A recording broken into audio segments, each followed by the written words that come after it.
સ્વામી મહારાજ દ્વિશતાબ્દી મહોત્સવ ઉપક્રમે એમને ભાગવતી દીક્ષા ગ્રહણ કરી.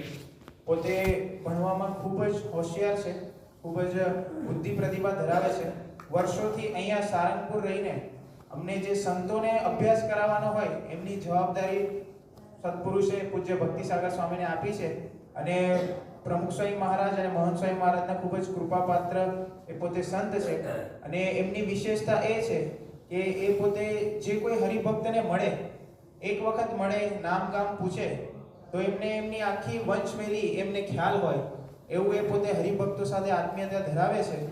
અને અહીં અમને સંતોને વિશેષ અભ્યાસ કરાવે છે. પૂજ્ય વિવેક સાગર સ્વામી એ પોતે પૂજ્ય ભક્તિસાગર સ્વામી માટે એવું પ્રમાણ આપે કે આ બ્રહ્માંડમાં આમના જેવા કોઈ શિક્ષક એ મળે નહીં. તો આજે આપણે એમના મુખ્ય કથા વાર્તાનો લાભ વિનંતી કરીએ કે આપણને કથા વાર્તાનો લાભ આપે.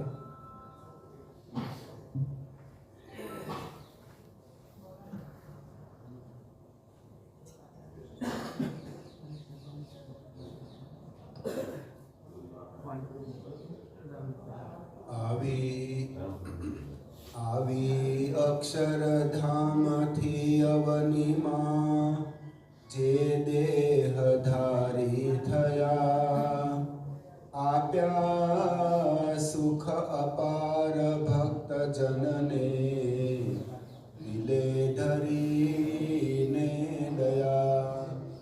કીધા ચારુ ચરિત્ર ગાન કરવા, જેણે કરુણા કરી, વંદો મંગલ મૂર્તિ ઉરધરી, સર્વોપરી શ્રી હરિ. શ્રી સ્વામિનારાયણ ભગવાનની જય. અક્ષર પુરુષોત્તમ મહારાજની જય. ગુણાતીતાનંદ સ્વામી મહારાજની જય. પ્રમુખ સ્વામી મહારાજની જય. મહંત સ્વામી મહારાજની જય. સુરત અક્ષરધામ મહોત્સવની જય. આ બધા યુવકો હરિભક્તો વડોદરા ઉત્સવમાં મહંત સ્વામી મહારાજની જન્મ જયંતિ ઉજવાય એમાં સેવામાં પધાર્યા. અને ત્યાંથી અહીંયા સારંગપુર સુધી બધો માલ સામાન આવતો હોય ટ્રક, એની સેવા આપણને સૌને મળી.